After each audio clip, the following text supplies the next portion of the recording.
Okay, this is a video on how to make the sewn masks. First things first, you're gonna need 2 pieces of fabric that are 9 inches by 6.5 inches.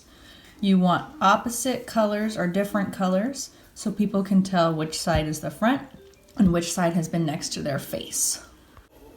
Next, what we're gonna do is iron down the top of our fabric about 1/2 inch on both pieces of fabric. This is creating the top of our pocket to hold a filter in our mask. Now that we have both sides ironed, if you want to place a wire for your nose bridge, it's the time to place that wire in. Just simply place it on the top, and when you sew across your hem, you can put a few stay stitches to keep your wire from moving. You can do different things for wires. This is just a wire from the grocery store that you would use to wrap your vegetable bags closed with. You can use a paper clip that's been unfolded. This is just some inexpensive jewelry wire that's very bendy. I like it. There's lots of different options. Now that I have my wire in place, I'm going to sew the entire hem of my mask. Now I'm going to sew a small stitch on either side of my wire to keep it from moving around the mask.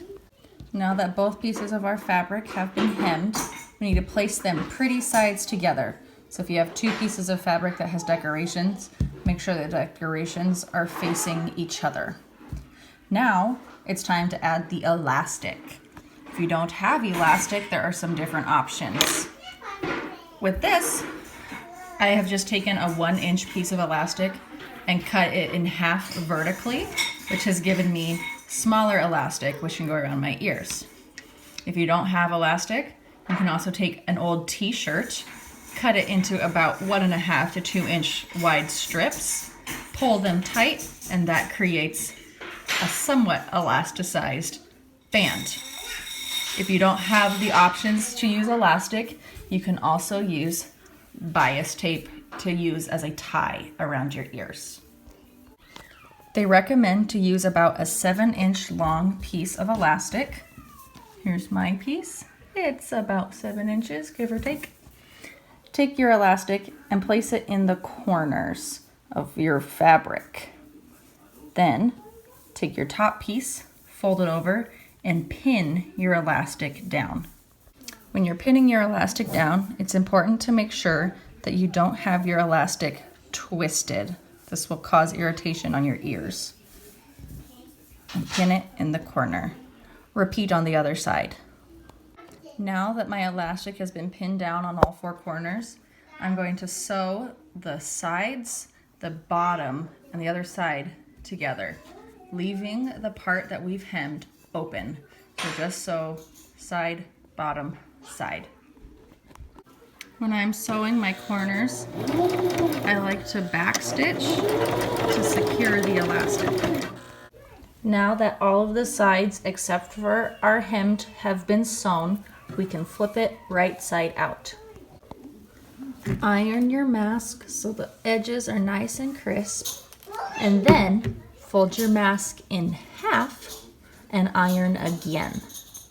By folding your mask in half and ironing it, you're creating the top of our first pleat. Simply pinch the pleat and fold it up and pin. Repeat the ironing and pinching process 2 more times, one above the center pleat and one below the center pleat. Ensure that your pleats are all facing in the same direction. And now sew down each end. Now that our mask is fully sewn, we can insert a filter. Anything that is a non-woven material can work. This is just interfacing. This is a folded paper towel.